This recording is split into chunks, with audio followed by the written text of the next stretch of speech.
Hey guys, Good Marks Goods here, and today we're going to take a look at a maker that I have not found yet, and I didn't know that they even existed, but I found it very cheap, and the maker is named the Buck Silver Company,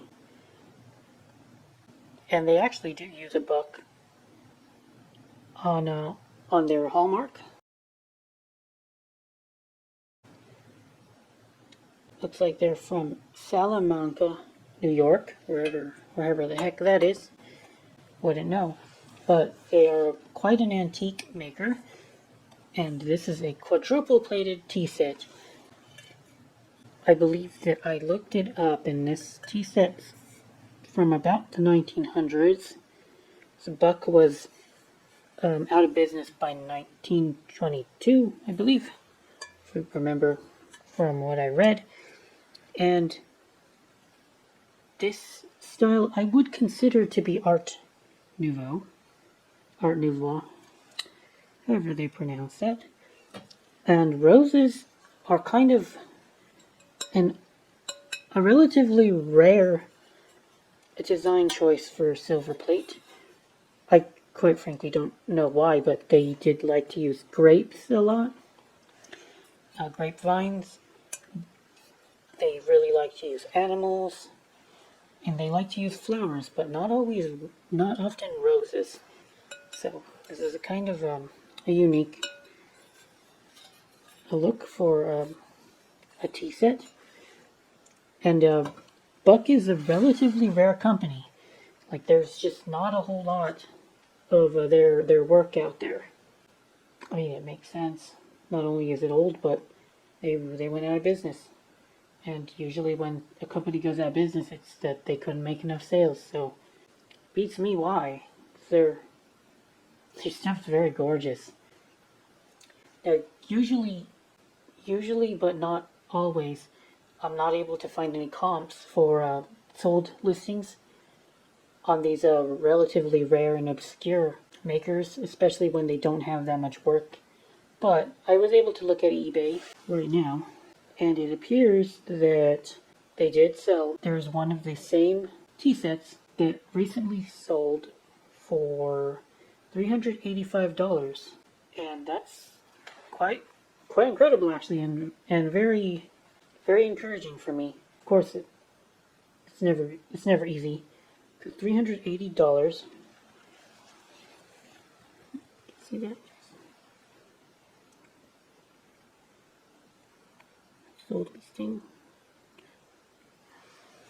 Now there's a few issues here. Number one, they had 4 pieces to my 3. They had a larger what looks like a waste bowl. I don't have that, and that larger waste bowl had, or larger sugar bowl had a lid. So this is 3 pieces of the 4 pieces set that was sold for $380 in January 23rd. So that is a very good sign. I am quite confident in that case that this could be appraised at around $200, $225, $250. You're kind of pushing it. But that's the thing about this antique silver plate, is it can sit around for a very long time, but it'll find a buyer, especially if you know what you have and you know that it's valuable. It's a game of patience. It really is a game of patience. Yeah, I definitely do dig Art Nouveau as an aesthetic and as a subject matter for my antique silver plate. It really helps date this stuff too, kind of have an idea. Right now I'm doing more research into the aesthetic movement so that I'll be able to start identifying pieces that I have if it belongs to the aesthetic movement, because the aesthetic movement came before the Art Nouveau movement, and it was around the 1860s to early crack of the 1900s, and then Art Nouveau kind of evolved from there. And then before the aesthetic movement was the arts and crafts movement, and I have no idea what that's about, but that's kind of before a lot of silver plate was manufactured. So I don't know if I need to cover that, but yeah, I've never been much for art history, but you got to learn what you got to learn.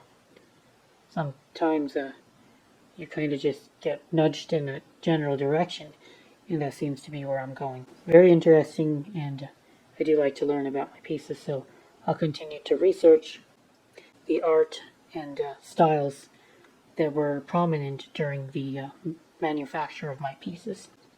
Alright guys, that's it for today's video, and I do appreciate your time. Thank you for watching. Good Marks Goods out.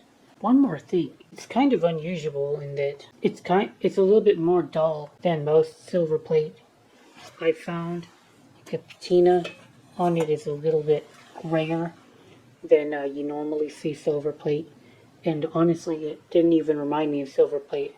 At first I thought I found pewter, but it is marked quadruple plate, so guess it's silver. Wonder why it's so dull though.